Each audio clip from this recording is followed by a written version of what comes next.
Showbiz fanatics, Alden Richards abay agad na kinontra ang ilan sa mga lumabas mula sa isang psychic patungkol sa kanilang dalawa ni Miss Catherine Bernardo. Of course, bago tayo magpatuloy sa ating updates for today's video, nais ko po muna magpasalamat sa lahat ng mga legit viewers, subscribers at ang lahat ng mga legit na nagmamahal at sumusubaybay sa lahat ng ating mga updates. Maraming salamat po. Trending at pinag-uusapan ngayon ang ilan sa mga pinakabago na isa sa mga inilabas ng kampo ni Miss Catherine Bernardo sa kanya pong bagong endorsement na Real Me, no? Sinasabi nga dito na talagang napakaganda ng aura ni Miss Catherine Bernardo dito po sa nasabing endorsement na ito.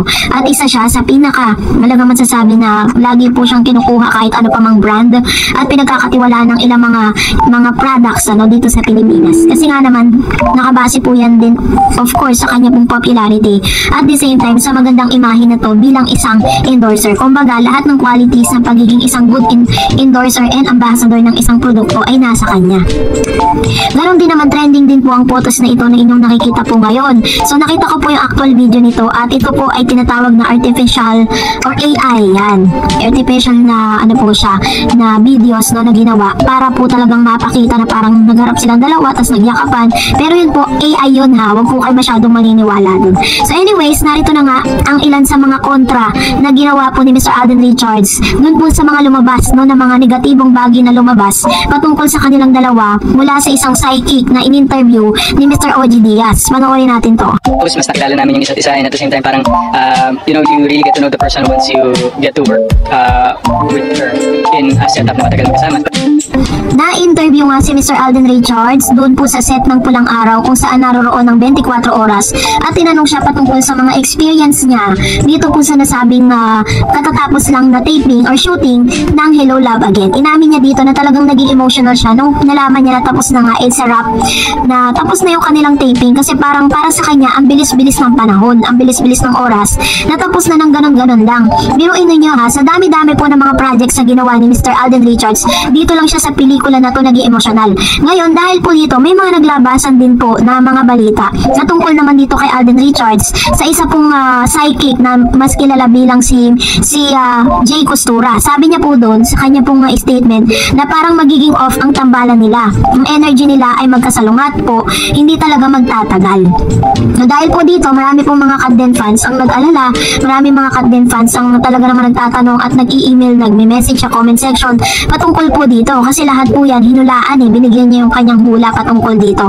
Kung babalikan po natin, tapos nagbigay din siya dito kay sa Katniel, sabi niya he will try to do everything to bounce back, maging together sila ni Kat. I can feel it na mahal pa rin niya si Kat. Ibig sabihin sinasabi niya na si Daniel lang ang nagmamahal, hindi si Catherine. So pag po pinuntahan niyo po yung channel niya si Jay Costura, meron po siya yung kasagsagan ng hiwalayan ng Katniel, meron po siyang hinula sa Katniel. Sinabi niya na magkakabalikan daw si Catherine at si Mr. Daniel Padilla na hindi naman nangyari. So ano pong aasahan natin? Once hiningian siya ng statement patungkol po sa Katden, no?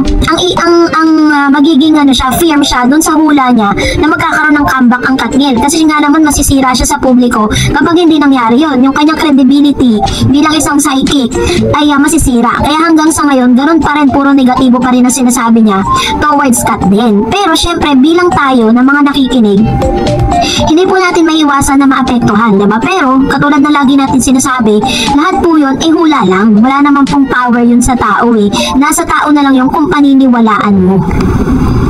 So kayo po, ano pong saloobin ninyo patungkol dito? Comment down below.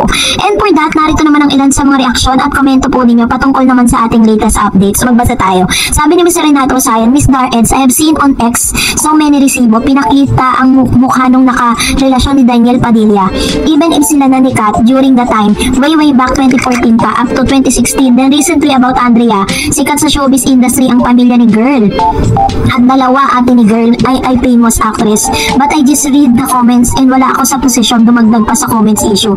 Bahala sila doon. Yung conversation ni Daniel at yung Girl nilabas na din.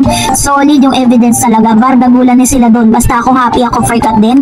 At wala akong paki about sa cheating issue na yan ni Daniel. Ay true, diba?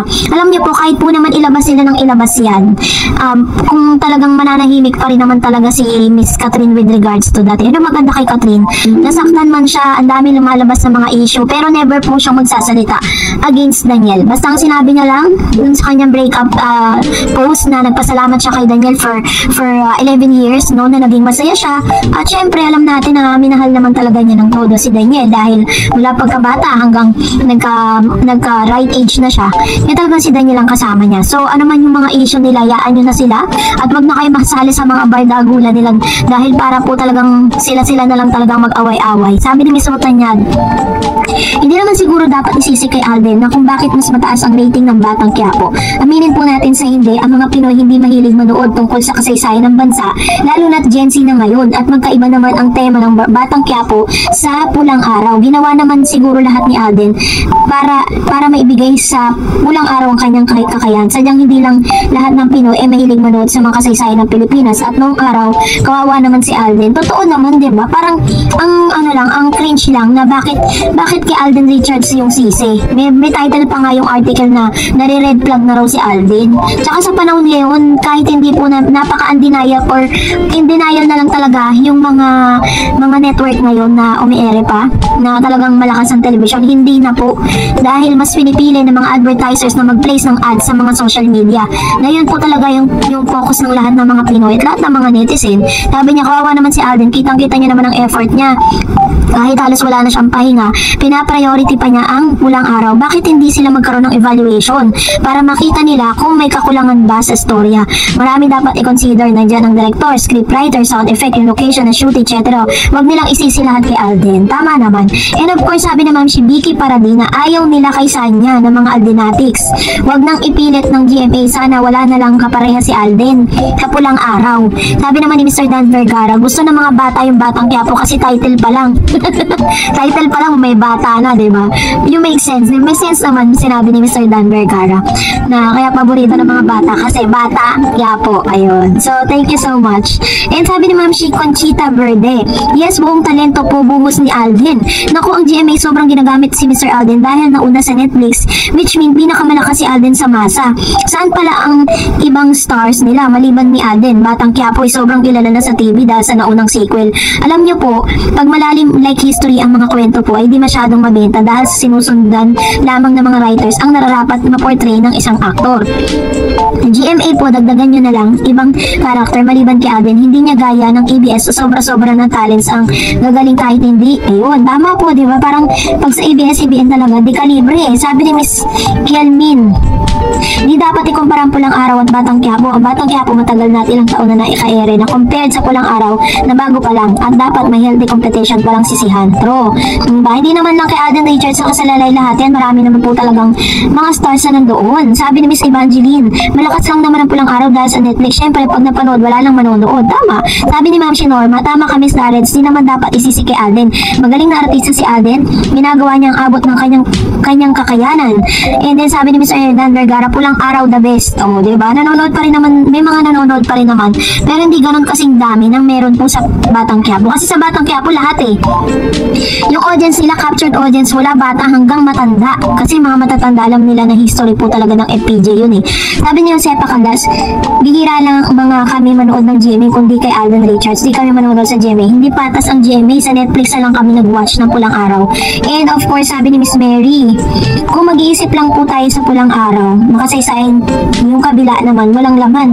Kung hindi barilan at puro sindikato, kaya dapat tayo alamin natin ang kwento noon. May katwiran din naman si Miss Mary, pero syempre, at the end of the day, tanging ang mga viewers pa rin ang magde-decide kung ano yung mas, alam nilang mas nai-entertain sila. Kahit gustuin mo natin na manood sila ng Pulang Araw, pero kung hindi yung talaga yung ano nila eh, choice nila eh, hindi talaga yun yung decision nila, sila pa rin ang magde-decide, diba?